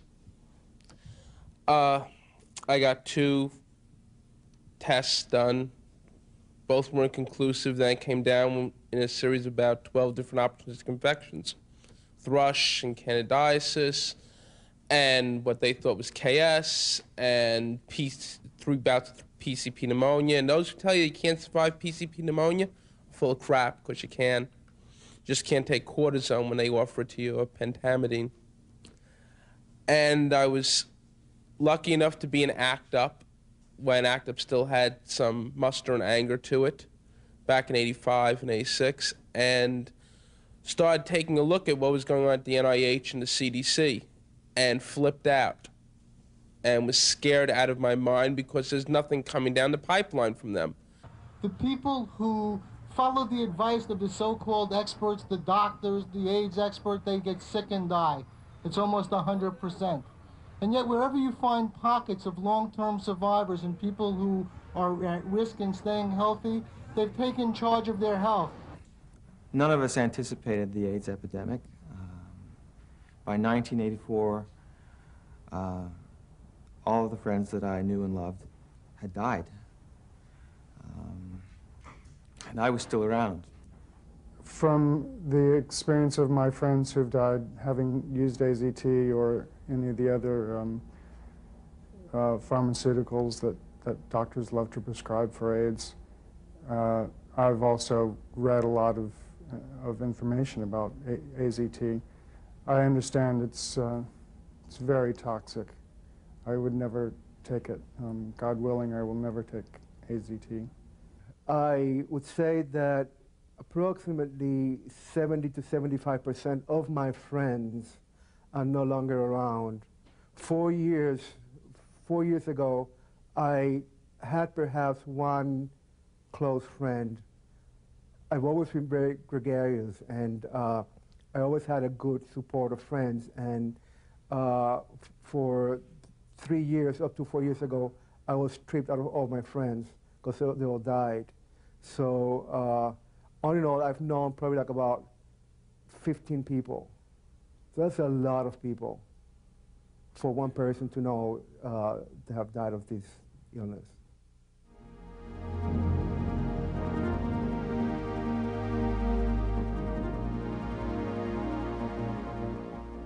I felt when I first was diagnosed that this was a signal for me that I really had to change my life and that I didn't have a choice anymore. I made a decision that I could look at this as being a victim or look at it as another one of life's adventures, and I decided to look at it as an adventure. When I was diagnosed, my first reaction was nausea, and then the next reaction, I can honestly say that was a feeling that I am not going to die. I am not going to let myself die. You know, if there's anything at all that I can do to contribute to, you know, to my being healthy in my future, then I was going to try and find out what it was and do it. The first change I made was I faced death, you know, more than once with drug overdoses and such, but I decided that I really wanted to live, and in doing that, I decided to do anything and everything that was possible to make sure that my life would be full and that I would enjoy the moment because it was too precious. How do you help them find people who may have not tuned into their own inner voice, their own power, their own spirit, face this challenge? And I don't think there's any question that marshaling the forces of the immune system, marshaling the will to live, promotes health. People might just challenge it, but I personally can't. There's just too much evidence of people just getting a grip, commanding their lives, and living longer, and making something of the challenges presented by AIDS. I decided in 1991, January, I will never forget it, I changed my doctor that insisted on me taking AZT because that's what they told them. And I changed that, and I changed a lot of things, and I took my own power back. I started doing a lot of reading as far as reading my own blood work, so I knew what questions to ask my doctors.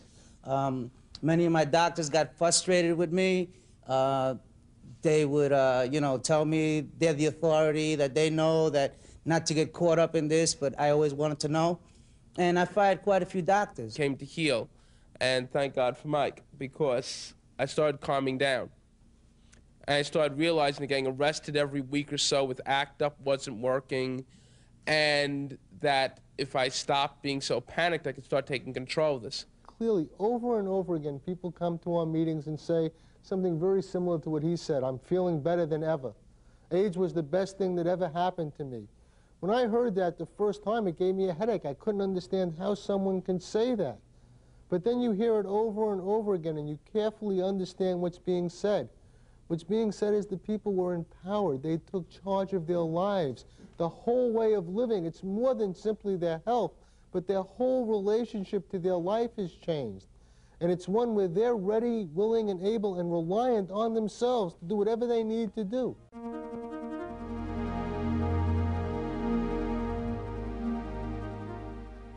We want to help people help themselves. And we have found over and over again, the people who get better are the people who do it themselves, No one can do it for them. The food is really our main teaching tool because people come down to the center, they sit at our family-style tables, they get a lot of support from the people around them, they're able to share healing resources, information about new treatments, interesting stuff that comes up. But the food is the main teaching tool. They see it, they're able to experience it, then they want to know more about it. And that's where we're able to follow up with our classes in cooking, our lectures. And the name Whole Foods Project pretty much says it all. We serve organic, vegetarian food, and whole foods simply means food that is as close to its natural state as possible. So we don't use canned foods, we don't use highly processed foods, we don't use any dairy or meat. So we are a vegan program. Just coming here lifts my spirit. I've been very depressed and isolating. There's so many groups that I come to here for meditating, body work. I mean, without the Manhattan Center for Living, I don't know what I'll do. I mean, it's just a place to come to for refuge. I get a lot of feedback here. Someone said, what you all really serve is love on a plate. And I go away feeling lifted. And that is part of what we do. It's not measurable, but it certainly makes a difference when you start caring about something and you want to know where your food came from. You want to know that it wasn't grown with chemicals. And there's another element of this. These chemicals are not only hurting us, but they're hurting the farm workers that are using it. And so we have to sort of start broadening our view and seeing what is the real effect of the standard American diet. And so when we take it home, we care for it, we cook it, we serve it with love, we're really taking care of ourselves, and that may be more important, actually, than what we're eating. I really don't put a lot of energy into worrying. I live my life. I have a good time. I'm active in a lot of organizations. I'm on the board of directors of God's Love We Deliver. I do a lot of service work, a lot of volunteer work, and that's really is what my life is about. I also teach, and I also enjoy doing that. It's given me a new life, a new outlook, a freedom. I mean, I get goosebumps when I think about it, because I'm happy. I mean, I'm happy to work with people that are worse off than I am. And believe me, we can all stop and think a moment. Is there any hope with AIDS, or is it just sit back and let the people die when they die? I have to say that, you know, the research is, Michael Callan interviewed more, he himself is a long-term AIDS survivor, more long-term survivors than anyone else, said that if there's a characteristic that these people have in common, long-term AIDS survivors, it's grit. So these people didn't just think that life was worth living, but life was worth celebrating. It's been a real wonderful experience for me, not having AIDS, but just as far as my life. I'm an ex-addict. I have been clean for 6 years, and just by changing my life, by exercising, by juicing, by taking vitamins, by just being positive, has turned my life around tremendously. I feel wonderful. I feel great. Because of these changes, I have not had a single opportunistic infection since I've been diagnosed. And I don't know how many years before that I was carrying the virus, but I've been very healthy. People tell me all the time how good I look, and I never hide my status from anyone. I'm in the public. I'm a business entrepreneur. I'm an antique dealer, and anyone I discuss this with, they're always interested in my input on what I've done to myself, because they tell me I always look good, and I continue, and I firmly believe in the practice of preventive medicine. I just have no time to have AIDS. And as far as labeling, you know, the labeling of AIDS, one by one I've been peeling them off and peeling them off. And it's the very insistence that I'm ill, and I refuse to be ill, and I don't look ill. Every day I get up and I sort of start over, and part of what I tell myself is just keep an open mind. You know, you don't know what's going to happen today. It could be anything. And I try to bring that attitude to my work and to my healing as well. because the world is full of miracles, and they could happen at any moment. Yeah, life is an extraordinary gift. This is a part of a journey for me. And I feel like I'm walking on water. We all are. My doctor said to me, whatever you're doing, he said, keep doing it. So that was a shock to me because I thought he was in charge. Well, I'm in charge. And so wish me luck.